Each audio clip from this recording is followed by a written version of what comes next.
북한 핵미사일 실전 배치, 이것을 해결하려는 노력은 요만큼도 보이지 않습니다. 요만큼도 보이지 않아요. 시진핑 박근혜 합의문에 뭐라고 적혀 있느냐? 북한의 비핵화라고 쓰지 않고 한반도의 비핵화라고 쓰였습니다. 북한의 비핵화, 우리는 핵이 없는데 한국을 슬쩍 끼워가지고 한반도의 비핵화에 합의했다. 이렇게, 이것은 시진핑의 박근혜 대통령이 완전히 말려버리겠습니다. 그건 앞으로 우리가 핵개발, 장기적 핵개발을 하려는 것도 못하게 미리 막아버립니다. 그러고 한술 더 떠가지고 우리가 살기 위해서 미국이 사드를 배치하려는데 우리가 합의해 주려고 하니까 우리를 막 협박하고 있습니다. 그렇게 됨으로써 우리가 상당히 좀 외롭게 됐습니다. 외롭게. 핵 문제가. 자, 여기에서 돌파구가 몇 개를 찾아야 됩니다. 첫째는 국민투표를 붙여야 국민투표에 뭘 걸으냐? 왜 국민투표에 붙여야 되느냐? 이 핵 문제라는 것은 몇 사람만 공개되는 게 아니고 모든 국민이 공개가 되니까 이걸 해결하려고 하면은 정부의 의지만으로는 안 됩니다. 몇 사람이 머리 가지고만은 안 돼요. 국민들의 생존 의지가 있어야 됩니다. 국민들이 여론을 통해서, 선거를 통해서 우리는 이렇게 해야 된다는 결의를 해야 됩니다. 결단을 해야 됩니다. 그것은 투표로서 하는 것입니다. 제가 대통령이라면 국민투표를 이렇게 제안하였습니다. 국제사회가 그동안에 북한의 핵개발을 막지 못해가지고 북한이 핵미사일 실전 배치했기 때문에 대한민국은 죽느냐 사느냐의 문제에 봉착했다. 따라서 핵 확산 금지 조약 NPT 10조에 따라서 탈퇴한다. NPT에서 탈퇴하고 우리가 살기 위해서 핵무장을 선택할 권한을 가지고 있음을 선언한다. 이렇게. 여기 찬성표 보낼 분들이 많죠? 한 80% 정도 나올 거예요. NPT 탈퇴와 자유적 핵무장을 선택할 수 있는 권한을 확인하는 겁니다.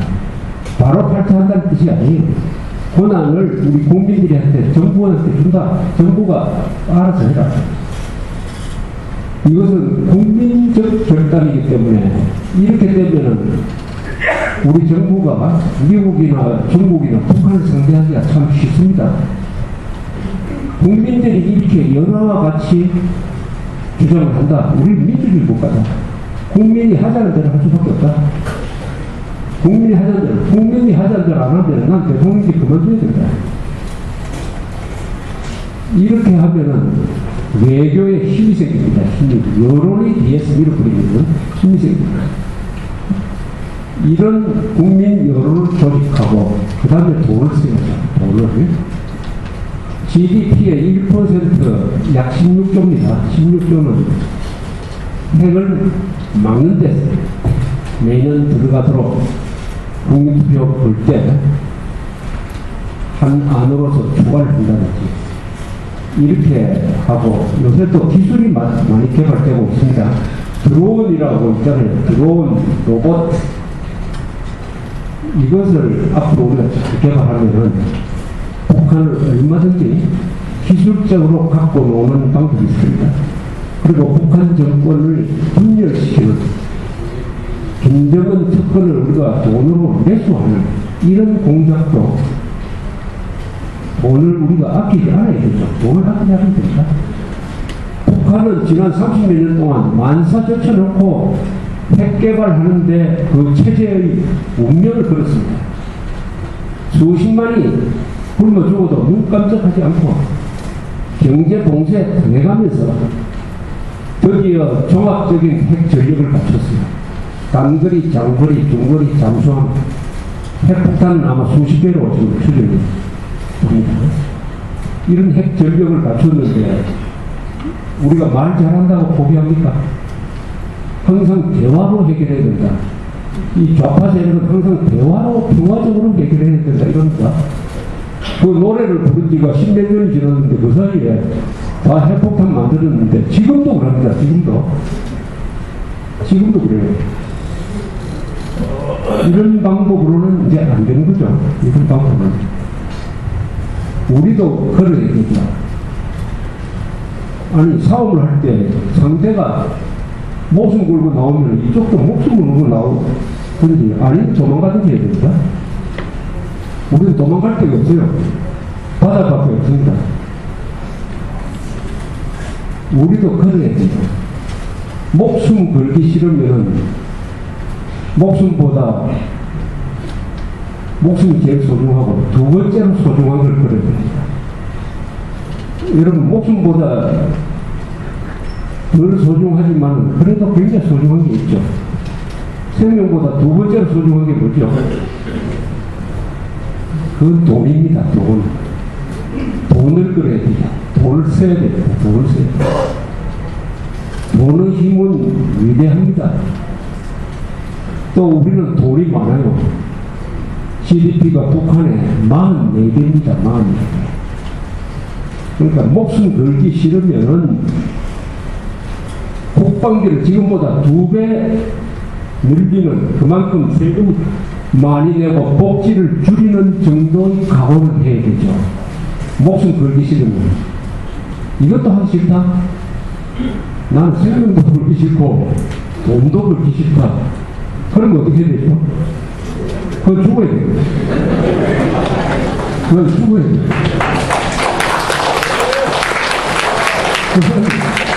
왜 죽어야 되느냐? 생명으로서의 가치가 없어요. 생명. 모든 생명은 그 지름이라도 밟으면 꿈틀합니다. 그게 생명입니다. 돌은 아무리 밟아도 꿈틀을 안 해요. 생명은 생명이 있기 때문에, 생명은 소중하기 때문에 그것을 지키기 위해서 최선을 다합니다. 아니, 한국 사람 그걸 안 하겠단 말입니다. 지금 안 하면 죽어야 됩니다. 또 그렇게 돼요. 그래서 지금은 스위스 사람, 한국 사람 딱 반대로 나옵니다. 스위스는 세계에서 핵폭탄 맞을 가능성이 가장 낮은 나라에서 핵폭탄을 막기 위해서 저렇게 방법을 많이 만드는데, 세계에서 핵폭탄을 맞을 가능성이 가장 높은 나라 사람들은 아무것도 안 한다. 돈도 안 쓴다. 있으면서 안 쓴답니다. 없으면 뭐 빌려서 그런 게 아니고 있으면서 안 쓴다. 스위스 사람은 참 일을 하고 한국 사람은 정말 영리하구나 라고 항상 생각하겠지만, 한 100년 뒤에 역사책에 이렇게 기록되면 어떨까요? 역시 절대 무기에 대해서는 스위스 사람처럼 대응하는 게 맞았다.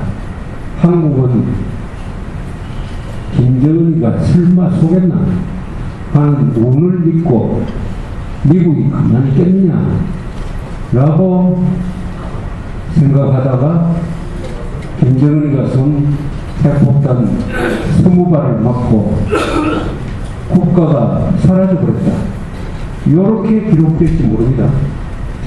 아니, 이렇게 기록될지 모르는 게 아니라 이렇게 기록되는 게 과거 역사의 흐름을 딱 보면 맞아요. 요게 제가 요점 정리를 여기서 해놨고, 그 자세한 것은 책을 보시면은 쉽게 알 수가 있다는 말씀을 드리겠습니다. 현재 이야기는 이 정도로 하고 앞으로 계속 해야 될 문제입니다. 근데 한국은 핵 문제가 가장 심각한 문제인데, 이게 어떤 문제가 닥치면요, 한 문제만 오지 않습니다. 항상 여러 문제가 같이 와요. 한국이 지금 그렇습니다. 여러 문제가 같이 왔습니다. 지금 안보 문제에서는 북한 문제라는 게 있습니다. 동시에 어떤 문제가 지금 왔느냐. 거대한 중국의 제조업이 한국을 잠식하기 시작했습니다. 한국을 오늘날 한국으로 만든 것은 뭐니 해도 제조업입니다. 공장입니다. 공업입니다. 한국은 그리하여 세계 5대 공업국이 되었습니다. 그런데 한계가 왔어요. 한계가. 지금 현대 중공업이라는 회사가 수십 년 동안 세계에서 1등가는 조선회사였습니다. 1등가 한때 세계에서 떠돌아다니는 큰 배 중에서 10%는 현대 중공업에서 만들어져 있습니다.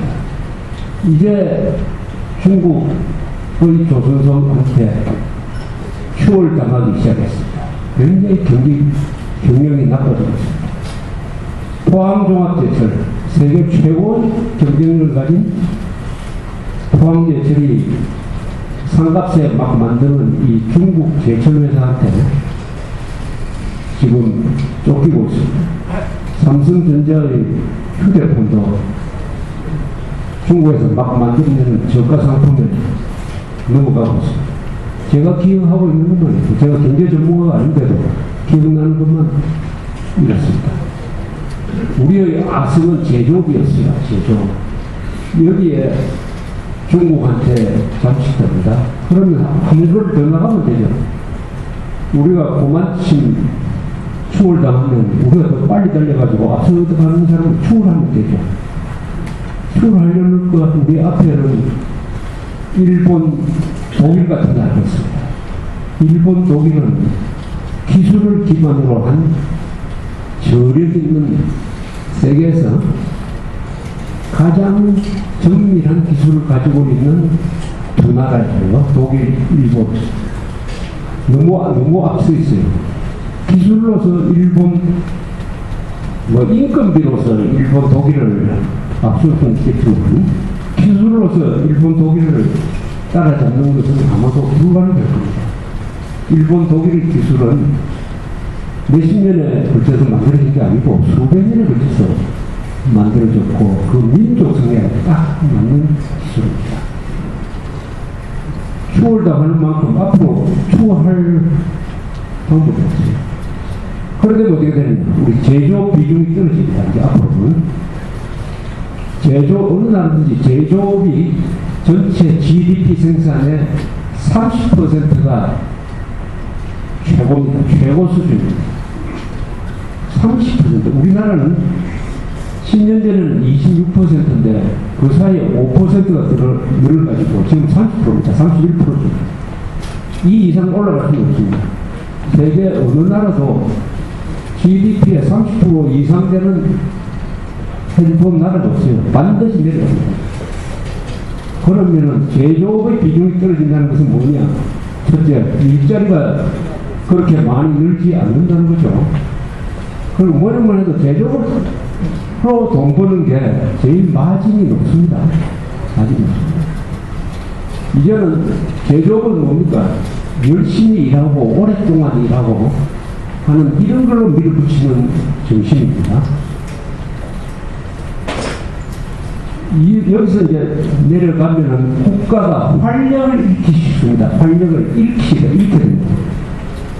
전국을 떠돌아다니면서 제가 강연을 하면서 그만 훈찰하면요, 활기가 있는 동네가 있고 없는 동네가 있어요. 요새 활기 있는 데는 서해안이 활기가 있어요.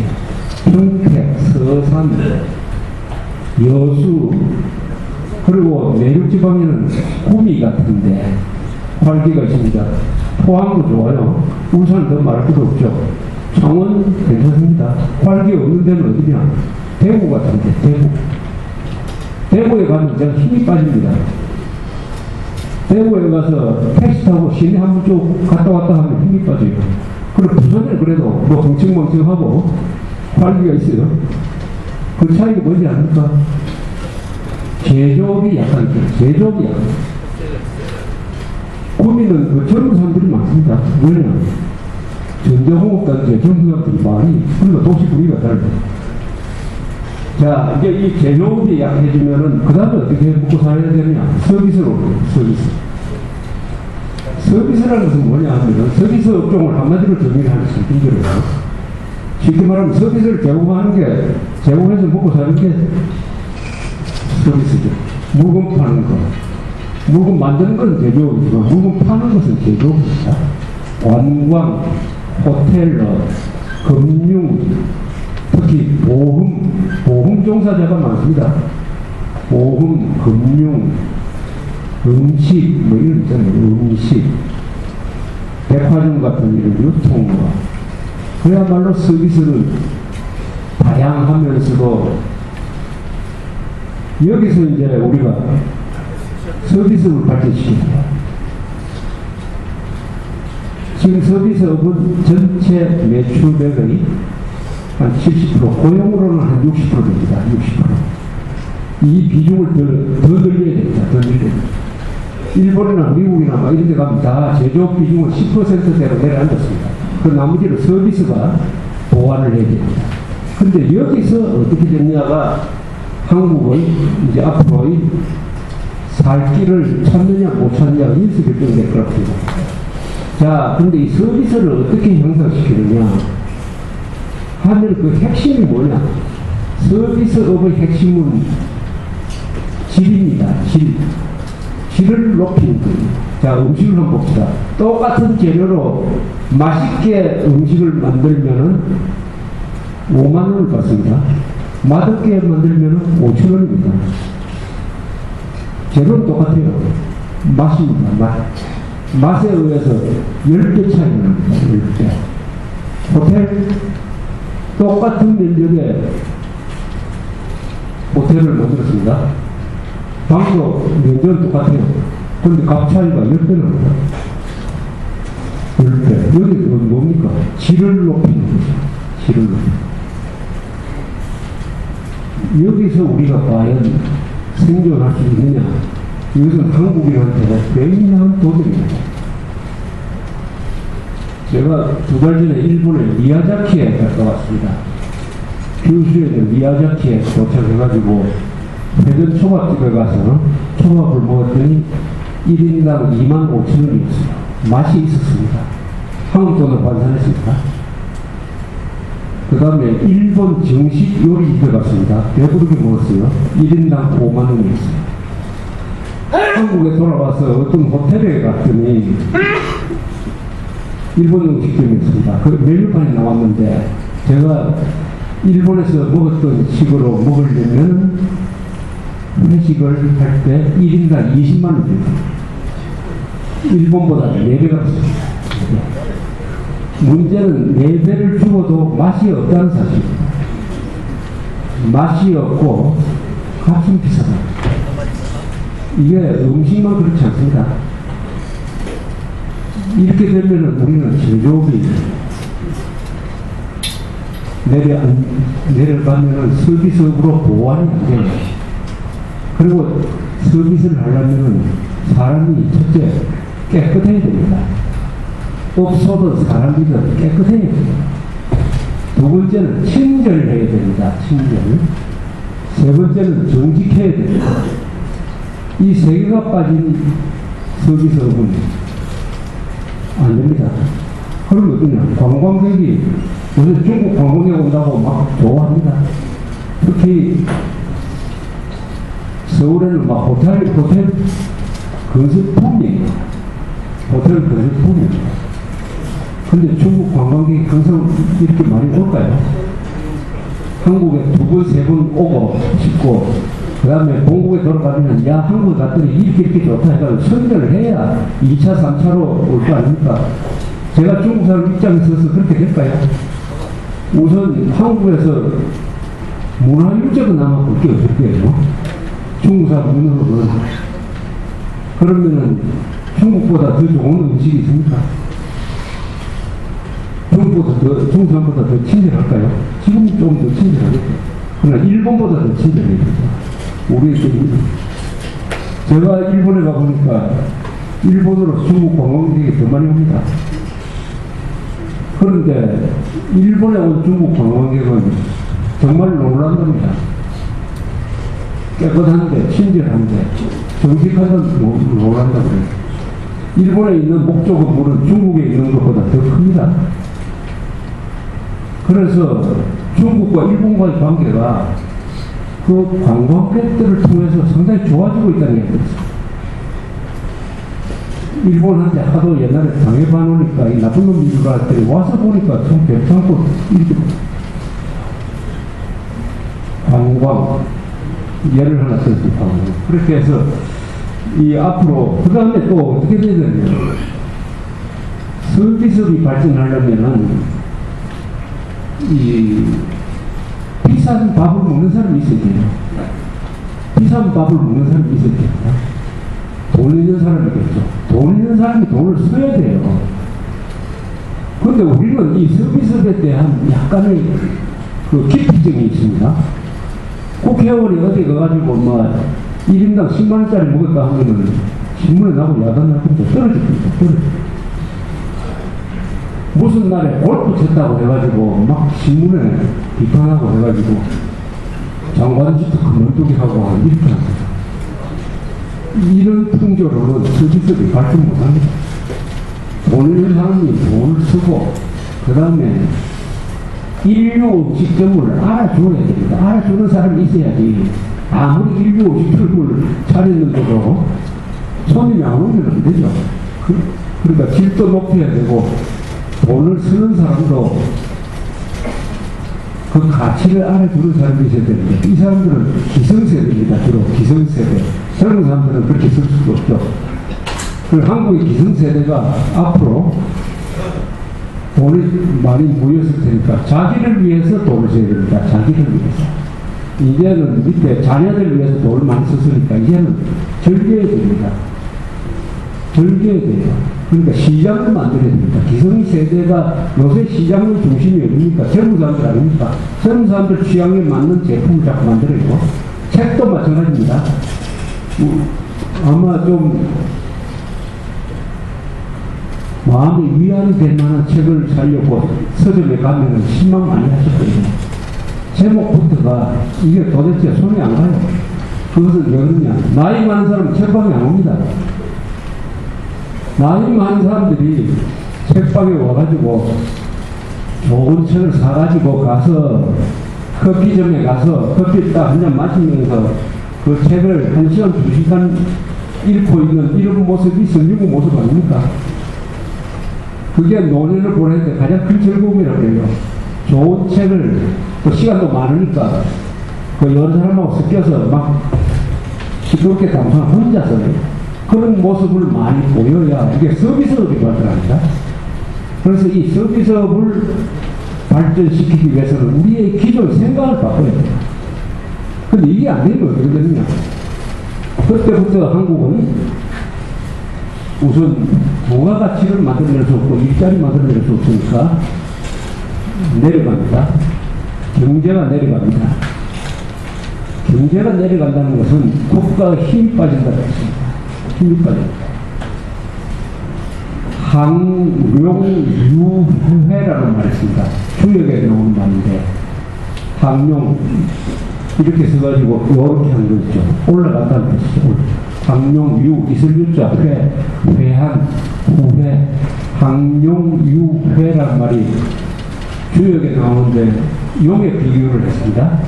어떤 사람이든지 국가든지 발전하는 이 단계를 보면은 첫째 잠룡 단계가 있답니다. 용이 딱 모습에 진흙에 딱 숨어가지고 딱 나타나기 직전에 힘을 저축하는 기간이 있답니다. 우리나라는 그게 아마 1950년대에 있을 거예요. 그 다음에 나타납니다. 용이 이제 스스로 모습을 드러내요. 그것을 나타날 현자를 해가지고 현용이라고 합니다. 현용. 현용. 스스로 이제 꿈틀합니다. 우리나라 60년대 쪽에. 그 다음에 현용 단계에서 그 다음에 날아갑니다. 그걸 비룡이라고 해요. 비룡. 우리나라 한 70년대, 80년대 중화공업 건설하고 잠룡, 현룡, 비룡. 마지막 단계가 항룡이라고 해요. 이거는 올라갈 때까지 높아가고 더 이상 올라갈 때도 없습니다. 드디어 천장에 닿아버렸어요.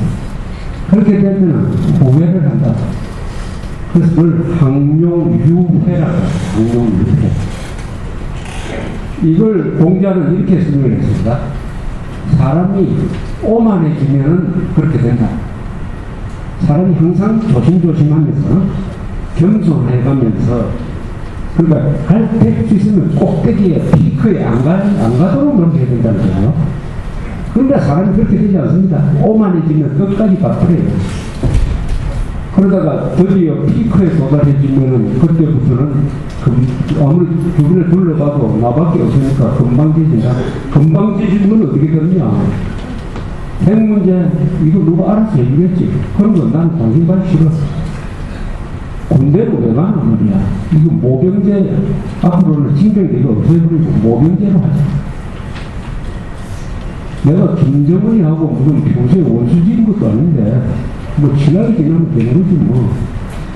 요렇게 생각을 합니다. 요게 꼭대기에 도달하면 나태해지는 거죠. 토지를 잃게 되고 희생정신이 없어지고 남동을 생각보다는 모든 걸 자기의 즐기는데 하면은 그때부터는 내려간다. 그 산업적으로 이야기하면은 제조업이 30%에 딱 도달했을 때 우리는 피크를 칩니다. 피크를 칩니다. 여기서 후회를 하지 않으려면 살짝 모습을 바꿔가지고 서비스업을 발전시켜야 되는데 대부분의 나라가 여기서 끝납니다. 요걸 올라가야 그냥 인류국가 됩니다. 대부분의 나라에서는 여기서 끝납니다. 이걸 넘어본 나라가 별로 없어요. 이 30%의 벽을 넘어본 나라가 별로 없는데 우리가 지금 큰 도전에 직면을 했습니다. 세 번째는 아까 핵 문제, 두 번째는 제조업 30%. 그런데 국제 정세가 바뀌고 있습니다. 힘의 관계가 바뀌고 있습니다. 요새 한 1년 동안 신문을 유심히 본 분들은 느낍니다. 뭘 느낍니까? 중국의 어마어마한 현금 동원력이 우리 생활까지 왔구나. 저 넘쳐나는 중국 사람들의 한국에 대한 투자, 땅 사는 거, 그게 우리 생활에까지 왔잖아요. 그 다음에 중국의 현금이 지금 4조 달러입니다. 4조 달러. 두 번째로 많다고 하는 일본이 1조 달러밖에 안 돼요. 우리는 4천억 달러입니다. 그 돈 가지고 인도하고도 그 원수 사이 인도하고도 친해져가지고 뭐 인도의 인프라를 만드는데 투자한다고 또 최근에 약속을 하더니 브라질에 날아가가지고 수상이 브라질에 500억 달러를 투자를 한다고 하고 이 돈을 가지고 전 세계를 뒤집어 다닙니다. 근데 이 중국은 옛날부터 이렇게 부가 많았어요. 그 청나라 때도 세계 전체 GDP의 20%를 청나라가 생겼어요. 원래 중국은 돈을 버는 데는 귀재입니다. 전쟁하는 데는 별 재주가 없는 사람들이에요, 중국은. 그런데 돈 버는 데는 중국 상인이 최고입니다. 그래서 아시아에서 저 돈벌이 잘하는 중국 사람이 왜 공산주의가 되느냐. 이게 기적이다. 그리고 돈벌이 싫어하는 한국이 공산주의 안 된 게 기적이다. 아시아에 두 개의 기적이 있다는 겁니다. 그런데 중국이 이제 드디어 시장 경제를 받아들이면서 정치는 사회주의, 경제는 시장 경제, 이걸 절묘하게 조합을 해가지고 가장 생산성이 있는 체제를 만들었어요. 그래서 4조 달러를 가지고 그게 이제 외교가 됩니다. 그 아시아 인프라 은행에 결국 알카에 많은 사람 일본이 미국밖에 안 남았습니다. 고립되고 오히려 이것만 보면 미국이 고립되고 있는 것 같아요. 요 경제 변망 그게 드디어 한국에 영향력을 미치기 시작했습니다. 한국은 중국에 대한 의존도가 세계에서 제일 높습니다. 쉽게 말하면 한미 무역액을 합친 것보다 지금 한중 무역액이 아마 2배 될 겁니다. 2배. 보이는 사람들, 우리 주변에 보이는 사람은 미국 사람보다 중국 사람 더 많다. 그게 다 영향력이에요. 이 영향력이 좋은 영향력인 면도 있고 나쁜 면 좋은 영향력이 경제 우리가 91년에 노태우 대통령께 한중 수교한 다음에 중국 경제 발전의 영향 그걸 우리가 많이 봤죠. 중국이 없었으면은 우리 2000년대 들어와서 아마 침체했을 거예요. 그러나 중국이 모든 영향력에는 긍정적인 것과 부정적인 것은 어떤 식으로 나타나느냐? 정치적으로 나타나죠. 핵 문제에서 나타나죠. 여기에 어떻게 적응할 거냐? 한 2000년대는 한중 역사를 보면은 중국의 변화가 일어나면 한국에 바로 영향을 끼칩니다. 유방이 중국을 통일하니까 평양에다가 한사군이라는 식민지를 설치했습니다. 중국이 삼국시대를 거쳐서 북방민족이 내려와서 대혼란에 빠지니까 그 틈을 타서 한반도에서는 부여, 고구려, 백제, 신라, 가야가 만들어졌어요. 그러다가 중국에서 수나라, 당나라가 통일을 딱 하니까 그게 맞춰가지고 신라가 적극적인 외교를 펼쳐가지고 한반도를 딱 통일해버렸습니다. 그러다 또 당나라가 힘이 빠지고 망하니까 신라도 같이 망했어요. 고려가 일어났습니다. 중국에서는 송나라가 일어났습니다. 이 송나라가 북방민족한테 계속 당해버렸습니다. 금나라, 요나라 모으고 똑같은 시기에 우리나라는 금나라를 빼고 금나라는 신라kim지가 만든 나라라서 우리를 봐줬습니다. 요나라한테 몽고한테 당하고 중국에 몽고 식민지가 그러다가 원나라가 뭐 하니까 한국에서 무슨 일이 일어났습니까? 조선족 개국이 일어났죠. 그 명나라 힘이 딱 빠지고 청나라가 일어나니까 한국에서는 경제가 벌어졌습니다. 청나라가 명나라를 치니까 조선은 그 오랑캐 같은 청나라한테 속국이 돼가지고 자존심 상해가지고 선비들이 이제 중국 사람 상대하는 문을 꽉 닫았어요. 그래서 인조 이후에 250년 동안 문을 꽉 닫고 하다가 보니까 망조가 들어가지고 그 중국마저 아필전쟁을 통해서 서양 대포, 군함, 신무기, 또 산업, 손을 떼어버리니까 우리는 동양에서 가장 먼저 그 흐름을 파악을 했던 일본이 명지유신으로 근대화 계획을 해가지고 부강병하는 나라를 만드니까 이거는 일본에 당해버리고 말았습니다. 그 중국이 100년 이상의 혼란을 수습하고 대통령이가 1949년에 통일을 했습니다. 중국이 통일하면 힘이 생기면 우리한테 반드시 영향을 미칩니다. 그래서 6.25 전쟁 때 모태동 문제가 들어오는 바람에 우리는 통일을 못하고 일사후퇴 이상한 가족 생기고 이렇게 됐습니다. 그 중국이 이제는 통일한 게 아니라 이제는 엄청난 경제력으로 뻗어가니까 그 가운데 오늘날 한국이 처해졌습니다. 미국 또한 만만치 않고 일본 또한 만만치 않고 중국 또한 만만치 않고 북한 또한 북한 핵무장을 했고 우리의 선택은 뭐냐? 이런 상황에서 이렇게 경제, 국제정세, 핵문제가 세 가지 문제가 딱 같이 왔습니다. 이럴 때는 단결이 돼요. 이럴 때 나라가 쪼개진다든지 지역 감정이나 이념 문제로 갈라져 버리면 돌파를 할 수 없습니다. 돌파를.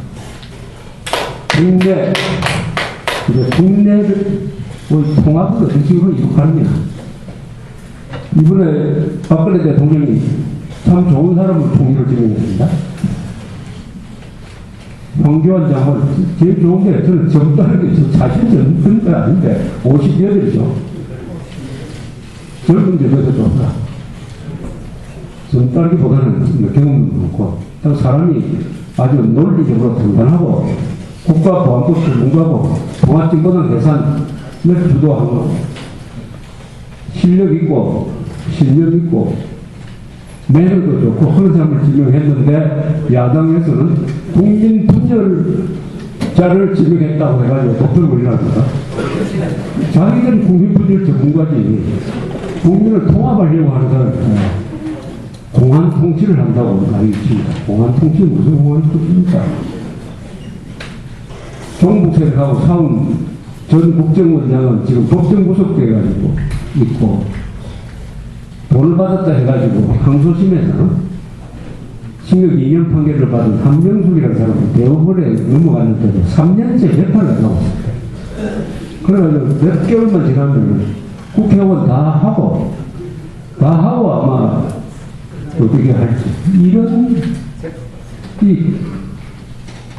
요새 집회에 가면 그런 이야기 많이 들어요. 종북 세력의 최후 보루가 법원이다 하는 이야기를 할 정도인데 무슨 공안 통치가야 합니까? 공안 통치를 제대로 한다면은 북한 핵 개발 도와준 사람들은 다 잡아가지고 상당수 사형시켜야 그게 공안 통치지.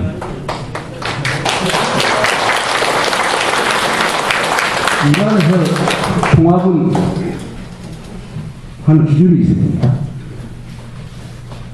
아니, 강도하고 주인이 피해자가 통합을 할 수가 있습니까? 화합을 할 수가 있습니까?